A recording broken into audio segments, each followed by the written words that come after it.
అమరావతిని ఎవరో విధ్వంసం చేశారంటున్నారే, అమరావతికి పేరు పెట్టింది చంద్రబాబే, అమరావతిని విధ్వంసం చేస్తుంది కూడా చంద్రబాబే.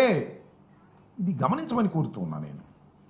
మేము ఇదేదో కడుపు మంటతోనో మరో రకంగానో చెప్పేటటువంటి పరిస్థితి కాదు. ఉన్న వాస్తవాలను చెప్పేటటువంటి పరిస్థితికి మేము ప్రయత్నం చేస్తున్నాం. ఎస్, జగన్మోహన్ రెడ్డి గారు అధికారంలోకి వచ్చారు, ఆర్థిక వనరులు లేవు. ఆ రోజున చెప్పాం, ఈ రోజున చంద్రబాబు అదే చెప్తున్నాడు. చంద్రబాబు గారు ఏమన్నారండి? సెల్ఫ్ సస్టైన్ టౌన్ అంటే ఇది తన డబ్బులు తానే సృష్టించుకుంటుంది, మనకేం పెట్టుబడి పెట్టాల్సిన అవసరం లేదని చెప్పలేదా?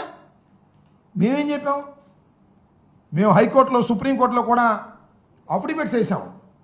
అయ్యా, రాష్ట్ర పరిస్థితి లేదు, ఇది ఆర్థికంగా ఇంత ఖర్చు పెట్టలేం, దీన్ని అభివృద్ధి చేయలేం అని చెప్పాం. చంద్రబాబు నాయుడు గారు ఏమన్నారు? సెల్ఫ్ సస్టైన్ అన్నాడు. మరి సెల్ఫ్ సస్టైన్ అయితే ఏం చేస్తున్నారండి చంద్రబాబు నాయుడు గారు మీరు ఇవాళ? అప్పా, ఇంత అప్పండి, నాకు అర్థం కాలేదు. భయంకరమైనటువంటి అప్పు తీసుకొస్తున్నారు ఇవాళ మీరు. ఎవరు చేయాలి అప్పు, ఎవరు తీర్చాలి అప్పు?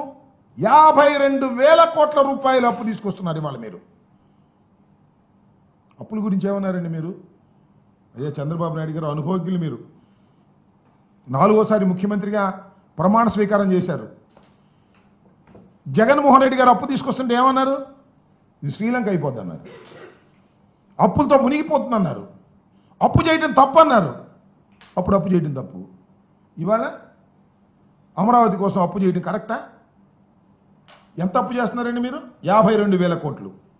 ఏడీబీ బ్యాంకు నుంచి 15,000 కోట్లు, కేఎఫ్డబ్ల్యూ నుంచి 5,000 కోట్లు, హట్కో నుంచి 21,000 కోట్లు, సిఆర్డీఏ కమిట్ అయిన అప్పులు మరొక 21 కోట్లు, మొత్తం 52,000 కోట్ల రూపాయలు మీరు తీసుకొస్తున్నారు. ఇది ఎంతవరకు సమంజసం? సరే, తీసుకొస్తున్నారు. ఈ 52,000 కోట్ల రూపాయలు మీరు ట్రాన్స్పరెంట్గా ఖర్చు పెడుతున్నారా? ప్లీజ్ చెప్పండి.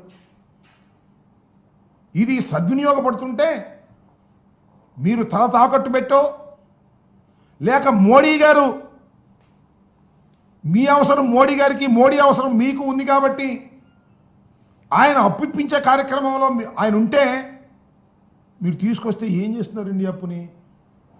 ఎంత అంచనాలు పెంచేస్తున్నారు? అప్పుడు 48,000 కోట్ల రూపాయలు మీరు టెండర్లు పిలుద్దాం అనుకున్నటువంటి టెండర్లని ఇవాళ 77,000 కోట్ల రూపాయలకి పిలుస్తున్నారు. ఎందుకు అంచనాలు పెంచారండి? అప్పుడు శాసనసభకి మీరు ఎంత ఖర్చు పెట్టాలనుకున్నారు, ఇప్పుడు శాసనసభకు ఎంత ఖర్చు పెట్టాలనుకుంటున్నారు? అప్పుడు